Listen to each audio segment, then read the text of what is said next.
পটুয়াখালীতে এবার আমনের ভালো ফলন হয়েছে। জেলার সর্বত্র উফশী ও আগাম স্থানীয় জাতের আমন ধান কাটতে ব্যস্ত কৃষক। প্রতি হেক্টরে ফলন হয়েছে 4 টনের অধিক। ধান কাটা, মাড়াই, সিদ্ধ, শুকানো নিয়ে এখন ব্যস্ত সময় পার করছেন কৃষক।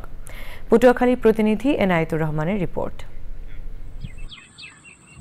অতিবৃষ্টিতে বারবার বীজতলা নষ্ট হওয়ায় বীজ সংকটে দেরিতে আবাদের কারণে জেলায় এবছর আমনের আবাদ লক্ষ্যমাত্রার চেয়ে 365 হেক্টর জমিতে কম হয়েছে। ধানের ভালো ফলনে এখন সন্তুষ্ট কৃষক। বৃষ্টি বদল ঠিক মতো হয়েছে, তারপর আবহাওয়া ভালো হয়েছে এবং মনে করেন ঠিক মতো পরিচর্যা করছি, এতে ধান ভালো হয়েছে। ছিলাম তো ফসল হবেই না, তারপরে তো অনেক ভালোই হয়েছে। এত ধান হইবে এত প্রত্যাশা আমরা করি নাই, কিন্তু প্রচুর ধান হয়েছে। এক্ষেত্রে আমরা কৃষকেরা খুব খুশি। এই অবস্থায় মৌসুমের শুরু থেকে প্রযুক্তি, কৃষি উপকরণ ও প্রণোদনা সহায়তা দিয়ে ক্ষতিগ্রস্ত কৃষকের পাশে ছিল কৃষি বিভাগ।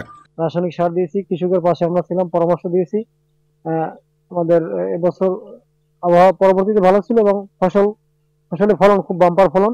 আমরা আশা করছি শতাংশ প্রতি প্রায় 28 থেকে 30 কেজি ধান আমরা পাবো। আবাদে ঘাটতি থাকলেও উৎপাদনের লক্ষ্যমাত্রা ছাড়িয়ে যাবে বলছে কৃষি বিভাগ। আবহাওয়া খুব ভালো থাকায় কৃষকরা বর্তমানে ধান কাটা শুরু করেছে। আমরাও মাঠে নমুনা শস্য কর্তন করেছি। ইনশাল্লাহ ফলন অত্যন্ত ভালো। আমাদের যে লক্ষ্যমাত্রা 8 লক্ষ মেট্রিক টন, সেটি উৎপাদনের ক্ষেত্রে এবার ছাড়িয়ে যাবে।